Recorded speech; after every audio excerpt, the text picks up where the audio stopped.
कर्म हमेशा सोच समझकर करने चाहिए, क्योंकि न तो कभी किसी की बद्दुआ खा ली जाती है और ना ही दुआ। राधे राधे। शर्मा जी की कहानी चैनल पर आप सबका हार्दिक हार्दिक स्वागत, अभिनंदन। अभी मार्गशीर्ष का महीना चल रहा है और मार्गशीर्ष महीने के शुक्ल पक्ष की पंचमी के दिन भगवती लक्ष्मी का प्रादुर्भाव हुआ था, यानी कि उनकी उत्पत्ति हुई थी। इसकी कथा जो सुनता है, इस दिन जो लक्ष्मी जी की पूजा करता है, व्रत करता है, उसके घर में स्थिर लक्ष्मी जी का निवास सदैव रहता है। तो एक बार युधिष्ठिर ने भगवान श्री कृष्ण से पूछा कि प्रभु, ऐसा कौन सा जप तप हवन नियम यज्ञ है जिसके करने से स्थिर लक्ष्मी की प्राप्ति हो। क्योंकि लक्ष्मी तो लोगों को मिल जाती है, लेकिन वो घर में स्थिर नहीं रहती है। वैसे भी लक्ष्मी का स्वभाव बड़ा ही चंचल है। तो प्रभु, आप सब कुछ जानते हो, आप बताइए। तब भगवान कृष्ण ने कहा कि एक बार की बात है कि भृगु ऋषि ने बहुत ही तपस्या की लक्ष्मी जी के लिए, यानी कि लक्ष्मी जी को पाने के लिए। तो भृगु ऋषि की ख्याति नाम की पत्नी से लक्ष्मी जी का जन्म हुआ। उन्होंने अपनी पुत्री का विवाह भगवान विष्णु से कर दिया। लक्ष्मी जी भी खुश हो गई भगवान विष्णु को पाकर, क्योंकि वो बहुत सुंदर हैं और वैसे भी सभी लोग उनकी पूजा अर्चना करते हैं। वो संसार के पालनहार हैं।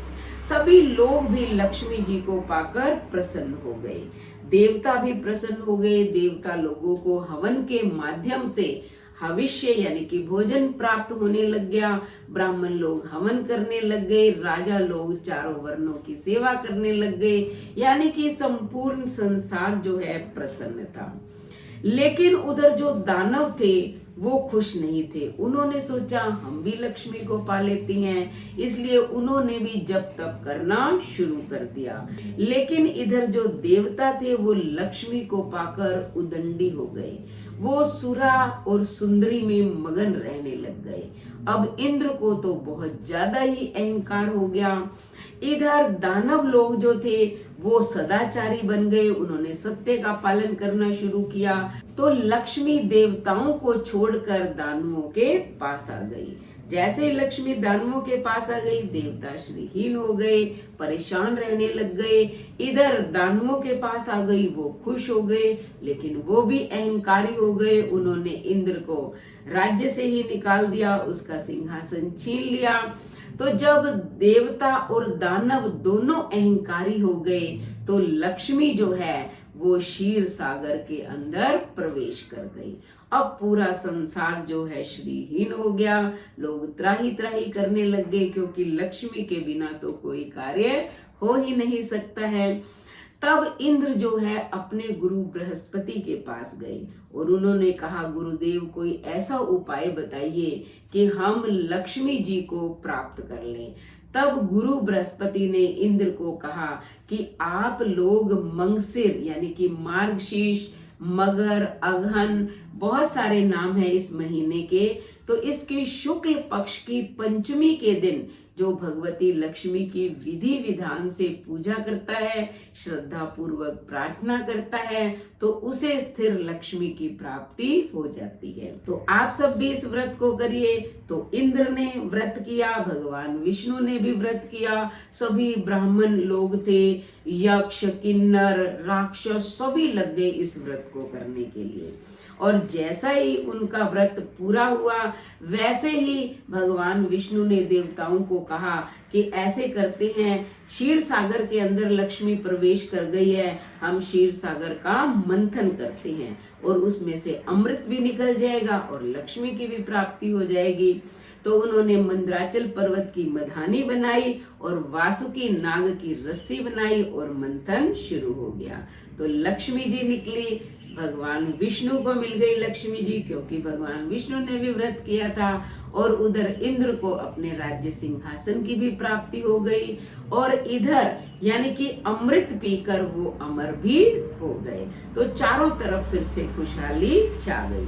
तो इस पंचमी के व्रत का युधिष्ठिर को भगवान श्री कृष्ण ने बताया था। तो मैं आपको इसकी विधि बताती हूँ कि इसका व्रत कैसे करना है। और अगर आप व्रत नहीं कर सकते तो मात्र पूजा ही कर लें, क्योंकि भगवती लक्ष्मी पूजा से ही प्रसन्न हो जाती है। तो विधि ये है कि आप प्रातःकालीन समय में सूर्योदय से पहले उठें, स्नान आदि करके स्वच्छ वस्त्र धारण करें और फिर एक पट्टा बिछाएं या चौकी लगा लें, उस पर लाल रंग का वस्त्र बिछाएं और उसमें चावल का अष्टदल आपको कमल बनाना है और उस कमल पर देवी लक्ष्मी की वो फोटो विराजमान करनी है या वो मूर्ति रखनी है जिसमें 4 हाथी हों। 2 तो यानी कि सोने के कलश से देवी लक्ष्मी को स्नान करवा रहे हों और 2 पास में हो, नीचे बैठे हों, यानी कि उनके हाथ में पुष्पमाला हो या पुष्प हो, लेकिन 4 हाथियों वाली लक्ष्मी जी की फोटो होनी चाहिए, तभी आपके घर में स्थिर लक्ष्मी का निवास रहेगा। और उसके बाद जो है आप फोटो रखने के बाद रोली मोली गुड़ चावल धूप दीप नैवेद्य मिष्ठान से पूजा करें, आरती करें और फिर प्रार्थना करें कि हे माँ, मैंने श्रद्धा पूर्वक आपकी उपासना की है, पूजा अर्चना की है, तो आप सदैव मेरे घर में निवास करें। फिर देखें आपके घर में कैसे लक्ष्मी की अपार कृपा बरसती है। इस व्रत में एक समय आपको भोजन करना है, आप फल फ्रूट चाय दूध ले सकते हैं। तो आप मार्गशीर्ष महीने की शुक्ल पक्ष की पंचमी के दिन जैसे मैंने बताया है वैसे पूजा अर्चना कीजिए, फिर देखिए आप पर कैसे लक्ष्मी जी की अपार कृपा बरसती है। तो लक्ष्मी जी तो वैसे भी मार्गशीर्ष महीने में पृथ्वी का भ्रमण करती रहती हैं और जो व्यक्ति इस तिथि को पूजा अर्चना करता है उसके घर से तो वो कभी जाती ही नहीं है।